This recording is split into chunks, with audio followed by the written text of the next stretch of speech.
Welcome to this episode of the Standout Job Seeker podcast presented by JobScan. I'm your host, Sydney Myers. Here's what I've got for you in this episode. I talked to Shawn Gerard, who is the Program Operations Manager at Harvard Medical School, and he shared so many insights about his career, starting with making a career change from law enforcement to operations, then growing from a specialist into a leader and manager, and finally, how he got his job at Harvard and how he stood out in a competitive candidate pool.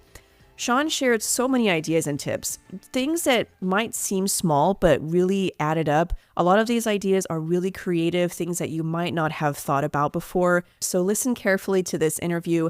You're going to see a real-life example of making a career change, how to create opportunities even if they aren't coming your way, and what little things you can do to stand out and set yourself up for success. And then the icing on the cake is that Shawn has a really great voice, so he's great to listen to. Let's get into this interview. Please give the show 5 stars if you're enjoying it, and leave a review letting me know what you enjoy the most so that I can do more of that. Let's talk to Shawn. Okay, so Shawn, right now in your career, you are Program Operations Manager for Harvard Medical School, which I can imagine, like, as a 10-year-old kid, that's generally like not the profession that most people think of. Was that always what you wanted to do, or how did you arrive at the career path that you're on right now? It was not. A big thing is that there's so many more jobs out there and so many more niche jobs than people realize. We just don't know about all of them, and a lot of them we don't even know about until we kind of happen upon them.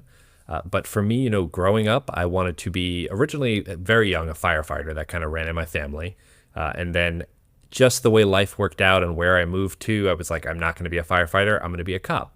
So I went to school for that, and I was like, law enforcement's what I'm going to do. My whole life kind of led up to that point, and I finally got to work in that field, and I found that I didn't like it. So I felt really not so much trapped, but like resigned to my fate of like, I'm just going to have to do this. I prepared for this my whole life. This is what my degree was in. This is what my experience is in. And this is just the way it is. And at best, I'll be able to kind of do something adjacent to it. And I was very fortunate that I kind of had some opportunities to get a graduate degree and then was able to kind of talk my way into a position that ended up really benefiting me and helping me pivot out of that role. Nice. And you were in law enforcement for, I think, about 6 years, was it? Yeah, about that, yeah. Okay, so then when you reach that point where you want to change careers, how do you go from a career like that where you felt like this is everything that I've done has led up to this? How did you start the process of changing careers? Did you know what career you wanted to change to? Like, what was your first step there? First of all, I was very fortunate. I had worked at the University of Denver for about a year, and I knew that they had an education benefit. I had never used it when I was there. I went off to a city police department for about a year, and that's when I kind of had this revelation that I wanted to change careers. So I went back to the University of Denver knowing that I was going to use that education benefit. And I decided I was going to go into emergency management. That's what my degree was going to be in. It was something that, is adjacent to law enforcement, that a lot of that background and understanding really would benefit me experience-wise in. So that's what my plan was. And then it kind of ended up not working out that way again. And kind of just the serendipity of it led me to operations in the long run.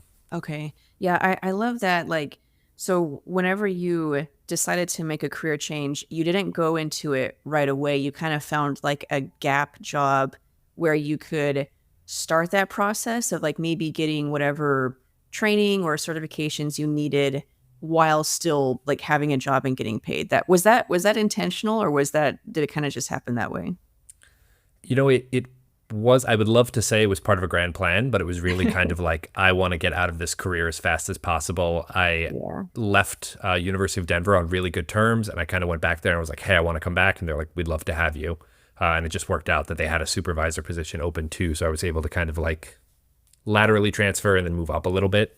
And it really did benefit me that, I had 4 days on, 3 days off. So I was really able to leverage my schedule to the full capacity and then leverage all the benefits I had there to my full capacity as well and really upskill. Yeah. How did you determine like what kind of upskilling you needed to do? What like did you already have in mind? It sounds like you kind of already had in mind the career you wanted to go to, even though it didn't work that way. But so you already kind of knew like what training you would need for that. Yeah, and not even that. Like I just kind of knew that I wanted to help people.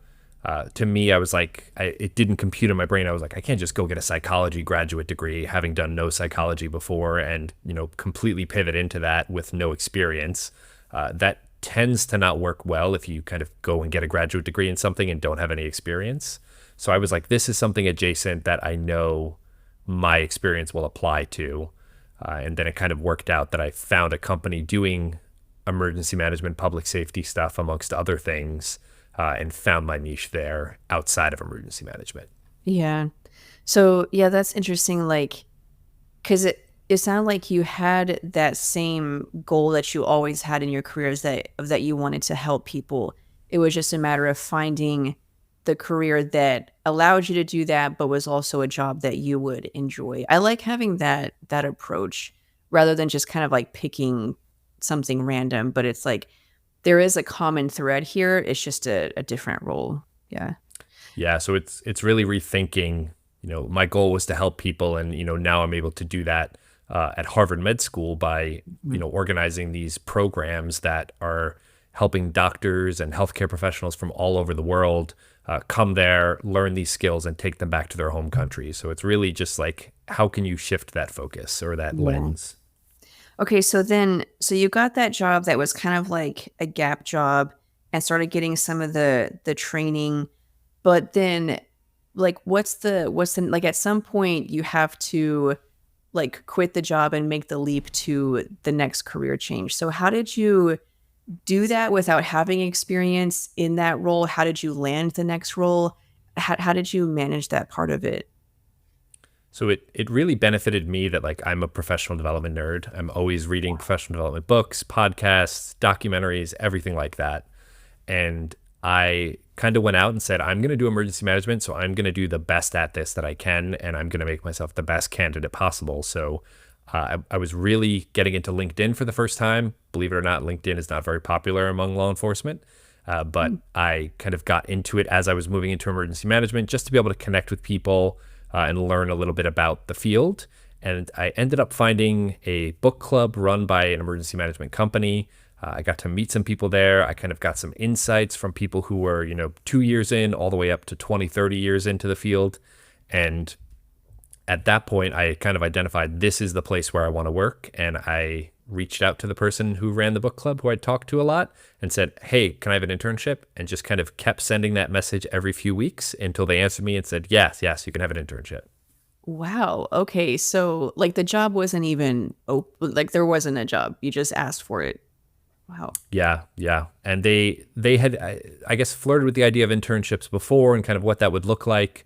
And I had kind of been going to this book club for, 6 months and just explaining my thought process, my ideas. And I'm a huge reader. So, even though I didn't have emergency management experience, I was going into these book clubs and contributing significantly to the conversation. So it kind of let them almost not interview me, but get to Yeah. know me in that phase. Yeah. How did you find the book club? LinkedIn just popped up on my feed one day, Wow. And it was it was local, I guess. It was in person. all virtual. I think the Oh, the most we had at the peak was like 3 or 4 countries involved. wow. Man, that's like that's such a stroke of what like you saying serendipity is like, but that's also so true is like I hear so often that networking is so important and it doesn't have to be like going to a networking event. Like it doesn't have to be like that. Networking just means like getting to know people and going to different like a book club like that. So then how many times did you have to message him about the internship before he gave in? I don't remember. I probably should go back and look at the messages, but it was certainly no less than three over the Oh, course of a few weeks. And it was kind of like I messaged him, he didn't answer, he was probably too busy, and mhm. I messaged him again, and then he was like, "Oh, let me get back to you," and then I followed up on that. and then kind of, just kept pushing and not like, and that's the hard part here is you have to figure out what that line is of like, you don't want to be messaging this person every day, like, hey, what's going on? Hey, you told me you're going to respond to me. You want to find that nice balance of like, message, maybe a week later, maybe 3 weeks later, maybe 5 weeks later and say, hey, but before I kind of move on with my life, I wanted to Yeah. check in again. So it's really finding that balance. Yeah. Was it a paid internship, or like how did you manage the budget during that time? Yeah, so it was a paid internship, and I was, again, very fortunate that I had 4 days on, 3 days off, and, 2 of those days I finished at 2 p.m. So I ostensibly had like 3, 4 days out of my week where I could work almost full days at this internship. And then, was able to prove my value and really take advantage of that opportunity and kind of find problems to fix and find things that I could do to be useful. And eventually, they kind of said, what's your goal for the future? And I said, I want to work here, and made that known, and parlayed it into a full-time gig. Wow. Okay. Um, did I like that idea of like being resourceful? Like maybe not everyone is in that like the same situation you were, but just finding what the opportunities are, being resourceful with it. Um, doing the so I'm curious about like doing the internship rather than just like going out and applying for the job. Was the thought process there because you didn't have the professional experience yet? Yeah, being in that book club was a really great opportunity Okay. for me to, be alongside people who had been in this field for 20 years, the people who are hiring for those positions. And they really kind of expressed to me that, emergency management, especially, like, degree in and of itself will not get you a job. You need to have some kind of experience. So I knew I was going to be drilling away at entry level positions for a long time before I heard anything, or staying longer at this kind of gap job Mhm. to get some volunteer experience. There's lots of great volunteer organizations, Red Cross, Team Rubicon, stuff like that. So it was a little bit of that, but it was also, that I loved the culture of this company, and, like the book club, I was like excited to go to every week. And I was like, if this is what they're doing, like for this hour of the week, what are they doing the rest of the time? Oh yeah. And then how long did you have the internship, like doing that kind of gap? How long did that process take to get the experience you needed, get the training you needed to parlay that into a full-time role? So it was about 3 to 6 months, Oh, somewhere in okay. that timeline. But it was also so that I went into that thinking like I'm going to be an emergency management person. Mhm. And by the time I kind of reached the end of that and the full time role became available and I got hired into it, it was, I can't say enough things like how grateful I am for this company that they kind of recognized something that I didn't even recognize, that, I was very gifted naturally in operations and project management. And they kind of came to me and said, hey, you're really good at this naturally. Opened my eyes that most people aren't, that I always thought that everybody thought that way, but they didn't. So I'm grateful for that. So then the full-time role you got wasn't actually the role that you thought you were gonna get. Was it like in a Exactly. totally different field or just oh, Well, okay. it's, I mean, not totally different because like they were doing a lot of emergency management stuff at the time, Mhm. but I was not contributing as much. I thought I was going to use my emergency management degree and skills to go do emergency management work, but it kind of Mhm. just gave me a common language and vernacular to Okay. work on the operations and project management of that company doing those things. So I could talk to contractors who are on the ground doing emergency management and know what they're saying when they're using these acronyms and what the process looks like and timelines and that kind of stuff. Okay. So then like I'm curious, so when you had the internship, they know that you're like transitioning careers, this is not your background completely. So you're kind of just like gaining that experience and that knowledge. So then how do you show when you have transitioned from I'm just trying to gain experience and knowledge to I can now contribute in a full-time role? How are you able to display that to where they no longer saw you as a career changer and more just like, okay, he's ready for the next step? It's a little bit of like, I always say, like, you have to make your what you want known. They're not going to just come over and be like, hey, we'd love to give you a job. That's very rare. But if I'm telling them regularly, like, hey, my long-term plan is I want to work here. Like, I'm committed to this. I love what we're doing here. I'm grateful to be here, that kind of thing. But it's also everything I did, I always try to do as high quality as I can. So on top of that, like everything you're doing, you're just doing the best at it that you can. Also seeing like where can you find a problem? Where can you add value? So, if I was given a project to like look at a process, I might say, hey, rather than just looking at this process, can I completely overhaul it? Can I clean up where it's captured and, make it, 10 times better than they were expecting to get out of this? Okay. And then I'm wondering like if I were listening, like my reaction would be, so like were you just working like 80 hours a week? Is that what you mean, where like you're just kind of putting in a lot of overtime, or is it's like it doesn't require that, it was just like while I was on the job I took more initiative? I'm very big about work-life balance. I Okay. very rarely have ever put in 80 hours a week. So it's not that. It's really finding that initiative and kind of figuring out, if I'm tasked with this project, how can I do this, 110% when maybe they're expecting 90 to 100%. Okay, interesting. So then so you did that and then you were offered the full-time role. So then what was that role like? So that's your first role as an operations specialist. Were you still learning at that point? Like how long did the career transition take completely to where you're like, okay, this is now the career that I'm in? It was probably about a year, maybe a little bit less, Okay. that it was an interesting transition because it came so naturally to me that like I didn't even realize that like, Oh, what do we need an operations specialist for? Like, don't we just follow the process and like everybody updates it as we go along? And that's what you're there for. exactly that kind of thing of like, it came so naturally to me that like, it was more so recognizing like, this seems obvious. Oh, that's best practice. Like Mhm. that's what we're going to struggle to get other people to get involved in and get on board with, that kind of thing.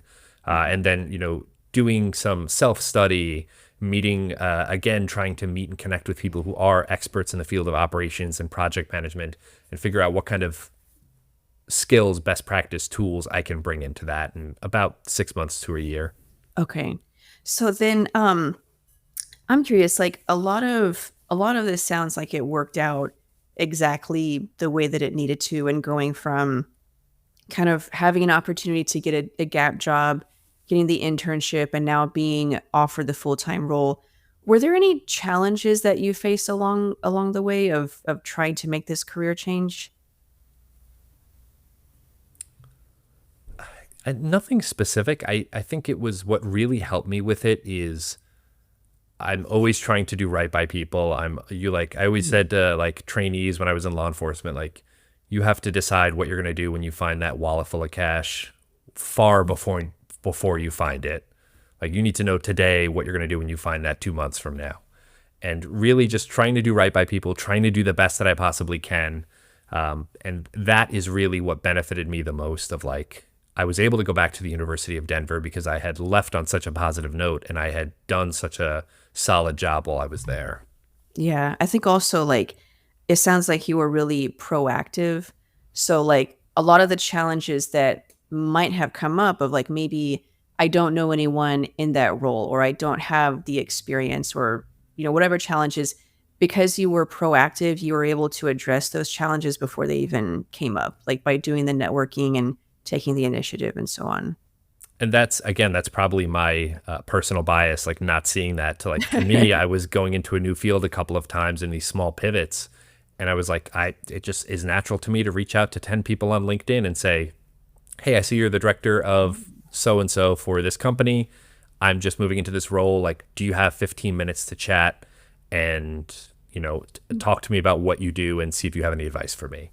Nine Wow. times out of 10, they may not answer, but Yeah. that's a great way to just kind of get a little bit of insight, get a peek into the field. And that was one of the things that really actually helped me in realizing that I needed to go get some real life experience, was one of those LinkedIn conversations I had. Yeah, that's interesting. I personally never would have thought to do that. Like I've reached out to a few people that I looked up to and I'm like, I'd like to talk to you, but it's only been a few and they're so busy. But I never would have thought to do that. What made you think I'm starting a new role? I should reach out to people who have had this role. I must have heard it on like a podcast somewhere. Oh, okay. Like I, Gotcha. I listen and learn like so broadly from like Yeah. airline safety to like the history of like the English language, stuff like that is just so broad. So I must have heard it somewhere, and I'm like, I felt trapped at the time almost. I was like, I have nothing to lose. Like, what the worst they do is they don't answer me. Yeah. Yeah. But I've heard that too, that informational interviews are really important because one, you get that information, you get to know like, what is this role like? What are you looking for when you hire? What, kind of training or experience do I need? So it's helpful for that. But you are also building your network. And now this person, they know you personally, they know your experience. And so if you get to know enough people, kind of like how you got the internship, if you get to know enough people, there might be somebody who that connection is worthwhile. So yeah, I like that. Okay, so after making this transition into operations, you were in at that company for it looks like about 2.5 years. You got up to being an operations lead, and then you went from operations lead to program operations manager at Harvard Medical School. Now, this is something that I don't see very often when looking at career paths where you get a promotion through another company, like usually you earn a promotion and then you parlay that into that same role at another company. So how did that process work in going from being the lead there into getting the management role? What was that job search like and making that growth? So it was fairly straightforward. I had kind of applied to just a handful of things at Harvard. It had popped up on my LinkedIn, and I had great respect for Harvard and higher education as a whole. And I was like, I'm always looking for like what are the kind of cultures, the missions that I want to be a part of, and Harvard was definitely one of them. So I'd applied to a couple of roles, and I'd actually gotten a call back for a different role. And it was like a Friday afternoon. I met with a recruiter. She's like, hey, I just want to do a quick screening call. And like in the first 5 minutes, she's like, I just want to verify that like you're okay with this salary.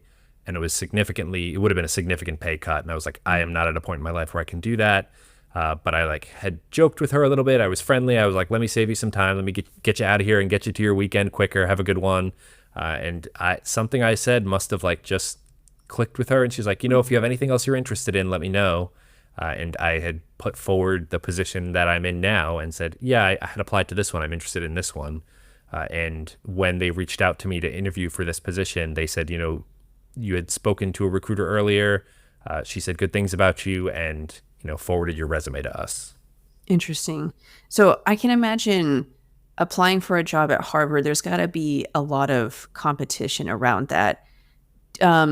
Do you know, like, what were some of the things that you did to stand out? There must have been so many other applicants. What do you think helped you to stand out in that job search? It's kind of three things. So one is a little bit of serendipity. So they had said, oh, we're making this transition to Monday.com. It says you have some Monday.com experience. And I had to be like, stop. I love Monday.com. I'm not sponsored by them, but I should be. Like, I spend my whole day in Monday.com. I love it. So that really played in my favor. And then it was also, I have always have this idea, I think Walt Disney said it, that like people feel perfection. So I'm always trying to be as buttoned up as possible, as put together. I am like at least 5 minutes early to every meeting. I'm going to have, if you ask me to do a task, I'm going to do as perfectly as I can at it. That way, as a candidate as a whole, when they think back and they're like, well, what do we think about Shawn? They're like, oh, well, he showed up early. He was put together. He had answers for all of our questions prepared. They didn't sound like they were, scripted, like all that kind of stuff.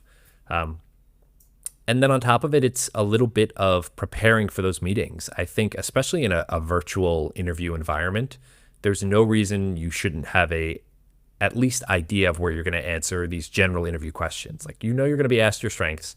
You're going to be asked your weaknesses. You're going to be asked, tell me about a time when you were stressed, things like that. So having those answers, and not scripted, but prompts of what you want to make sure you cover. And you can even pull it up on your screen when you're doing these interviews. So that way you make sure you hit your key points. And then I also always, when I go into an interview or whenever I'm going to meet someone in general, I'll go do a little bit of research about them on LinkedIn. It's a great resource. I always try to pick one thing that I'm genuinely interested in to connect with that person on during the meeting. So that way, I know I can go into that meeting and say, hey, I see you have this certificate and this master's degree all in the time that you're at this job. Which one of those did you find more useful, and why is that? And that way I get a little bit more insight and build this connection. And then finally asking important questions. Oh, important questions. Okay, so what are some examples of that? So the questions that I always ask in job interviews or any kind of professional meeting is, what are some of the challenges of this role that you expect this role to face? That way they know you're thinking about it, and you also get an opportunity to answer that. Like, oh, well, we have really busy stakeholders who are hard to get time on their calendar. You're like, oh, I've dealt with that before. Here's what I've done to deal with that, or here's what I would do. I also ask what skill set or personality type is missing from your team that you're looking for in this role. That way, again, it's another chance to sell yourself a little bit. And then I always close out anything like this with, is there anything I haven't asked that I should have? And that really opens the door on open-ended, hey, what still do we need to cover that we haven't? Yeah, I like that. And then what about your resume? Were there, like, before even getting the interview, like, again, among so many applicants or candidates, like, what are some things that you did on your resume to stand out in what was probably a competitive candidate pool?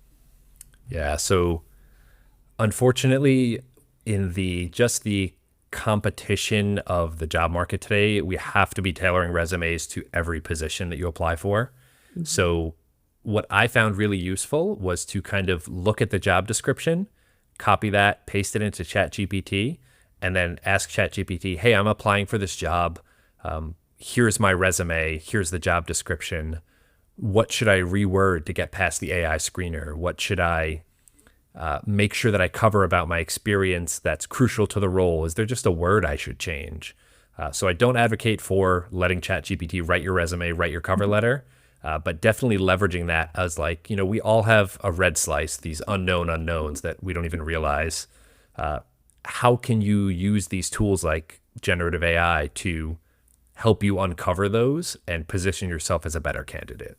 Yeah, totally agree. I mean, that's the whole thing JobScan was based on, is like tailoring your resume.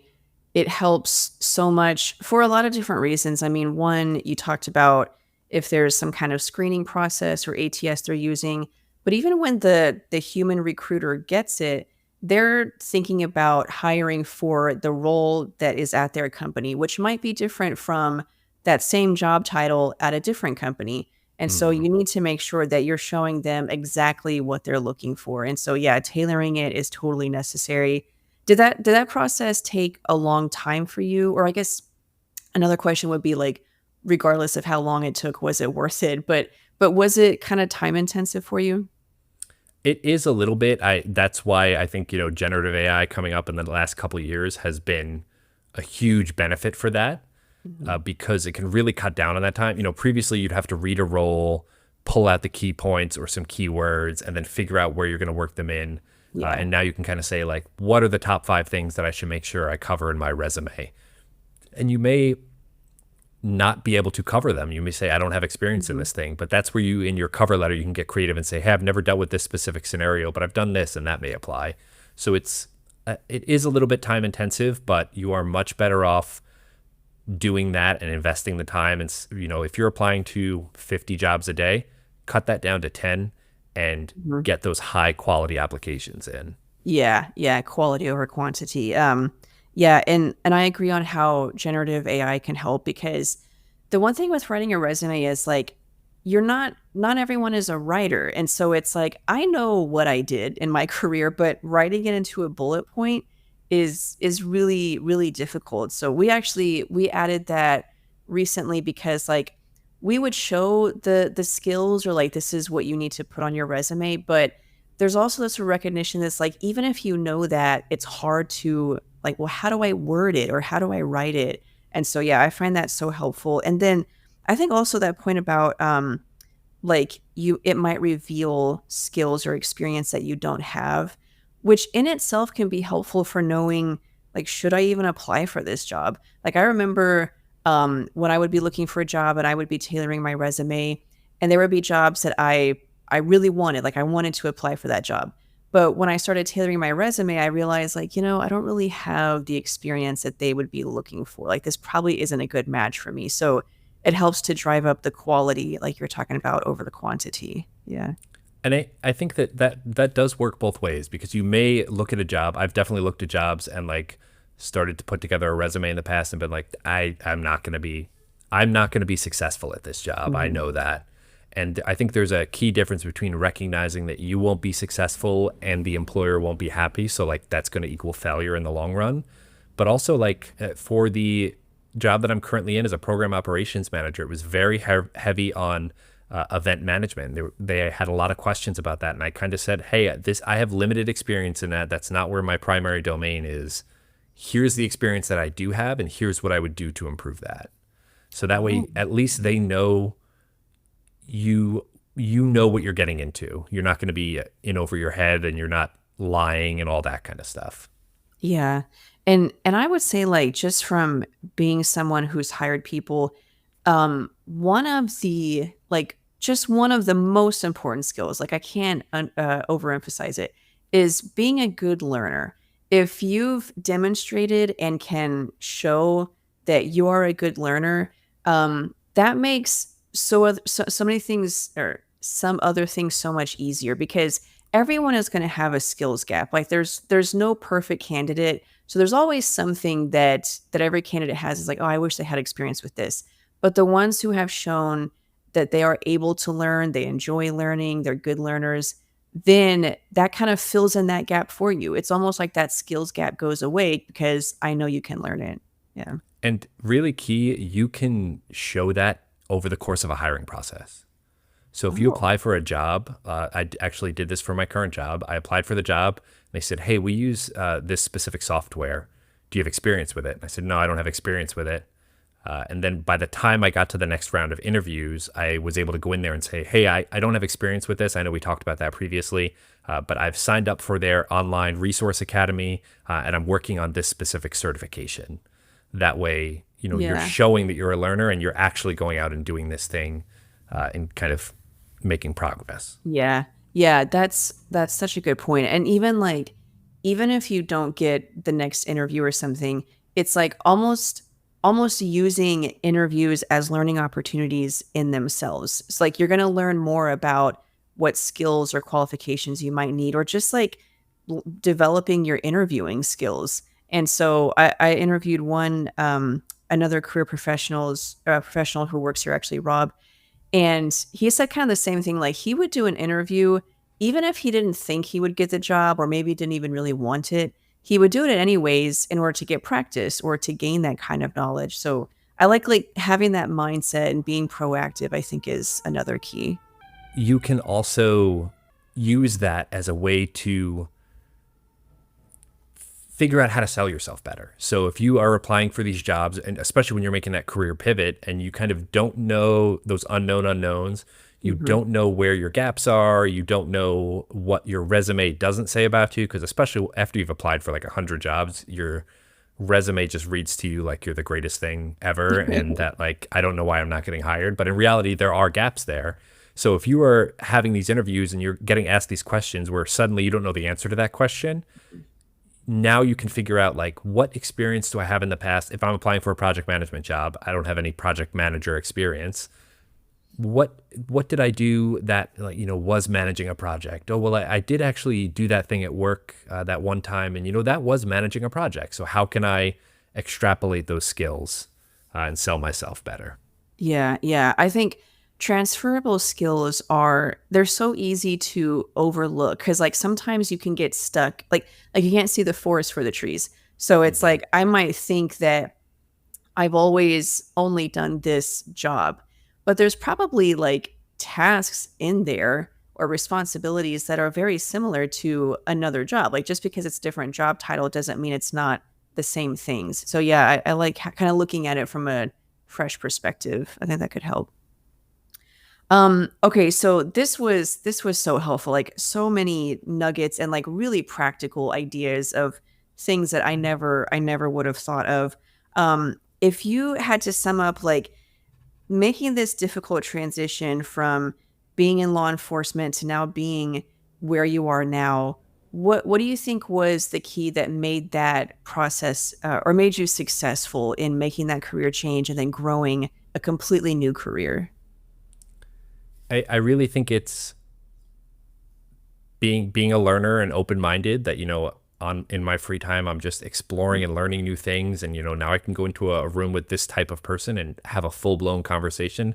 I've rarely, if ever, been in a conversation or in a room with someone where I couldn't have a conversation with them and be interested in it for a few minutes. And it's also just being open-minded, looking for that opportunity, making the ask.